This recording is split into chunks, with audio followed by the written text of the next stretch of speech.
नमस्कार, आप सभी का स्वागत है स्पेशल रिपोर्ट पे। आज हम स्पेशल रिपोर्ट में बात करेंगे पिंक टैक्स के बारे में। जी हाँ, इनकम टैक्स, कॉर्पोरेट टैक्स और जीएसटी के बारे में तो आप सभी ने सुना होगा, लेकिन क्या पिंक टैक्स के बारे में आपने सुना है? अधिकतर लोगों को नहीं पता है कि पिंक टैक्स आखिर है क्या। यह सरकार की तरफ से लगाया गया कोई टैक्स नहीं, बल्कि ऐसा टैक्स है जो आप अपने महिला होने की वजह से किसी भी खरीदारी पर चुकाती हैं। समान प्रोडक्ट्स होने के बावजूद आपको पुरुषों से ज्यादा कीमत कंपनियों को देनी पड़ती है। सवाल अब यह है कि आखिर कंपनियां जेंडर के हिसाब से इतना भेदभाव आखिर करती क्यों हैं? पिंक टैक्स असल में कोई सीधा टैक्स नहीं है, यानी इसके इनकम टैक्स या वैल्यू एडेड टैक्स की तरह नहीं देखा जाना चाहिए। कुल मिलाकर यह सरकारों द्वारा निर्धारित प्रत्यक्ष और अप्रत्यक्ष कर की श्रेणी में नहीं आता है। असलियत में ये एक अदृश्य जेंडर है आधारित कीमत भेदभाव, जहां पर आपको बताते चले कि औरतें अपने सामान और सेवाओं के लिए चुकाती हैं।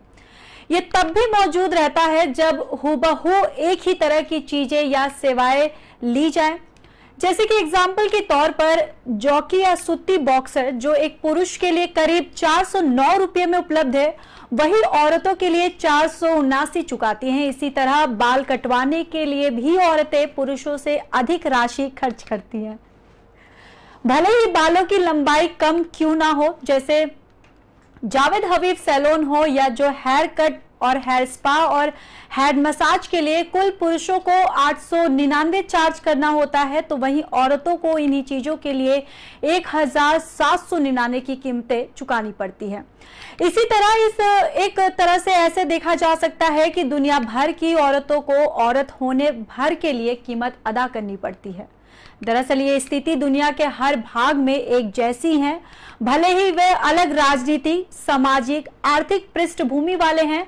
इससे स्पष्ट हो जाता है कि औरतें एक वर्ग के रूप में सामूहिक रूप से शोषित हैं और सदियों से चली आ रही पितृसत्ता की जड़ें आज भी मानवीय सभ्यताओं की जड़ों में गहराई से बैठी हुई है। दरअसल पिंक टैक्स कोई नई परिघटना नहीं है। पिछले 20 सालों से अमेरिका के अलग अलग राज्य जेंडर के आधार पर तय कीमतों की सूचियां निकालते रहे हैं। हालांकि 2010 में पहली बार कंज्यूमर रिपोर्ट के माध्यम से राष्ट्रीय स्तर पर हुए शोध में मालूम हुआ कि एक तरह के उत्पाद के लिए औरत तकरीबन 50% अधिक का भुगतान करती हैं। यह मुद्दा अधिक पुख्ते तौर पर तब उठा जब साल 2015 में न्यूयॉर्क के कंज्यूमर डिपार्टमेंट ने एक रिपोर्ट जारी कर बताया कि उस दौरान देश में 91 ब्रांड्स के लगभग 794 तुलनात्मक वस्तुओं के जेंडर के आधार पर कीमत में अंतर मौजूद था। इसी रिपोर्ट में 5 अलग तरह के उद्योगों जैसे सेल्फ केयर उत्पाद, पारिवारिक स्वास्थ्य संबंधित वस्तुएं और वरिष्ठ नागरिकों की स्वास्थ्य संबंधी वस्तुओं का भी अध्ययन किया गया था, जिसमें 35 उत्पाद श्रेणियां घेरे में आई हैं, जिनमें शैम्पू और बॉडी वॉश इत्यादि शामिल थे। और साथ ही जिन जांच उद्योगों का अध्ययन किया गया था, उन सब में हर एक द्वारा महिलाओं के लिए बनाए गए उत्पादों की कीमत अधिक थी।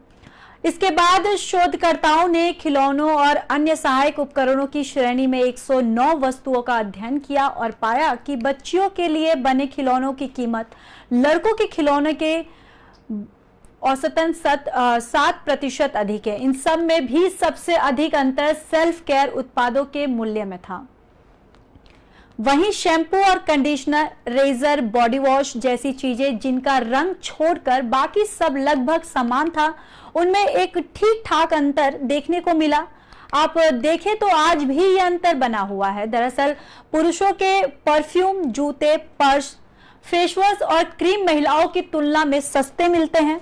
वहीं न्यूयॉर्क के कंज्यूमर रिपोर्ट ने यह बताया गया है कि अकेले सेल्फ केयर प्रोडक्ट्स के मामले में औरतें औसतन 13% का कीमत विभेद झेलती हैं। हालांकि ऐसा नहीं है कि पितृसत्ता अदृश्य रहकर शोषण करती रहती हैं और उसका प्रतिकार नहीं होता है। समय समय पर औरतों द्वारा इस भेदभावपूर्ण स्टेट्स को एक विरोध किया गया है और साल 1995 में तत्कालीन विधानसभा की सदस्य जैकी स्पीयर ने ऐसा बिल पारित किया था जिससे बाल कटाने जैसी सेवाओं में लिंग के आधार पर कीमत भेदभाव बंद हो जाए।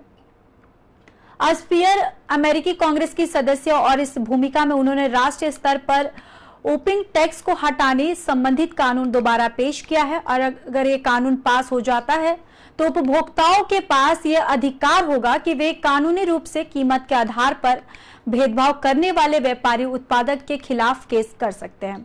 इस बारे में बात करते हुए New York university school of law के ब्रांड स्कूल ऑफ जस्टिस के उपाध्यक्ष और वकील जेनिफर वेस उल्फ कहती हैं कि निजी कंपनियों के लिए यह एक तरह से अधिक आय पैदा करने वाला माध्यम है। अधिक पैसा बनाने के लिए वे उत्पादकों को इस तरह पेश करते हैं और जिससे जनसंख्या के एक भाग का ध्यान खींचा जा सकता है। आपने जरूर ही टीवी पर उन विज्ञापनों में भी देखा होगा जो किसी भी उत्पाद को दिखाते हुए कहते हैं कि इन्हें खासकर महिलाओं की कोमल त्वचा, मुलायम हाथों और त्वचा जैसी ऐसी छुए बिना ना रह जाए, ये सारी चीजें वहां पे दिखाई जाती है। सेम इसी तरह के विज्ञापन यानी चाह की नीड यानी जरूरत बनाकर पेश करते हैं। इसे समझा जा सकता है कि समझना होगा कि कॉरपोरेट या पूंजीवाद दरअसल समाज की पारंपरिक अवधारणाओं से निर्मित सामाजिक वातावरण को अपना बाजार बनाता है और वह ये दावा करता है कि वह लोगों के लिबरेट यानी आजाद कर रहा है, लेकिन वह पहले से चली आ रही जो अवधारणाओं में अपना फायदा देख उन्हें अलग तरीके से मजबूत ही कर रहा होता है। दरअसल ये प्रक्रिया पूंजीवाद के अस्तित्व के लिए नर्सिंग है और जैसे दुनिया भर के पितृसत्तात्मक समाज में महिलाओं की खूबसूरती कुछ पैमानों में बांधा गया है। मसलन औरत का गोरा होना, उनके शरीर का पतला होना, ओठ का लाल होना इत्यादि है इसमें शामिल। वहीं आपको बताते चले कि ये पैमाने दरअसल पुरुषों के ही दृष्टि से महिलाओं की देह को देकर बनाए गए हैं।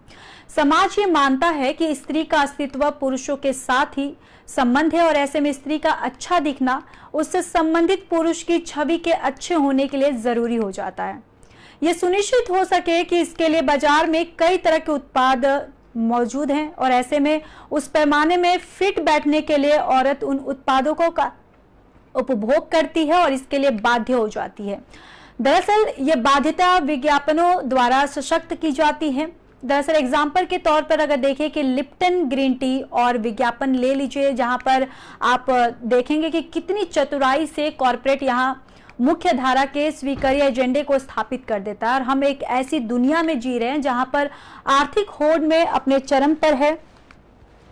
आज के संघर्षशील और व्यक्ति केंद्रित समय में भी औरतें पूरी व्यवस्था में कोने में खड़ी हो गई हैं और एक ही कंपनी में एक ही भूमिका में दो कर्मियों के साथ अलग अलग व्यवहार किया जाता है और यह भेदभाव होता है लिंग के आधार पर। लिंग के आधार पर मौजूद इस भेदभाव के कारण ही अपने पुरुष सहकर्मी के बराबर काम करने वाली महिला को पुरुष से कम वेतन मिलता है। ऐसे में एक और तो पूंजीवाद संचालित कॉरपोरेट औरतों को उनकी सेवाओं के बदले कम आय दे रहा है और वही उन्हें सामाजिक मानकों के अधीन भी कर रहा है। दरअसल कॉरपोरेट को ऐसी कर्मी चाहिए जो स्मार्ट दिखे, लोगों का ध्यान खींच सके। महिलाओं के लिए सुंदर और स्मार्ट होना एक पैमाना कॉरपोरेट पहले से तय कर रहा है और ऐसे में वस्तुओं की अधिक कीमतें चुकाकर औरतें इस पूरी व्यवस्था से दोहरे स्तर पर शोषित हैं। इसके साथ ही एक और बात जो समझना चाहिए कि आपको बताते चले कि पैमाने समाज द्वारा सामाजिक स्तर पर तय किए गए हैं और इसलिए मुख्य धारा में प्रचलित सुंदरता का पैमाना केवल शहरी या कामकाजी औरतों को नहीं है बल्कि ग्रामीण और पिछड़ी पृष्ठभूमि से आने वाली औरतों को भी प्रभावित कर रहा है। ये भी दूसरों के हिसाब से सुंदर होना चाहती हैं, इसलिए उनकी मूलभूत जरूरत भी वस्तुएं में कहीं ना कहीं कॉम्पिटिक्स भी हो गई है और आपको बताते चले कि इस तरह बड़ी चालाकी से कॉरपोरेट अपनी साजिश में सफलता होता दिख रहा है। तो स्पेशल रिपोर्ट में फिलहाल के लिए बस इतना ही। बाकी देश और दुनिया की खबरों के लिए देखते रहिए पी न्यूज।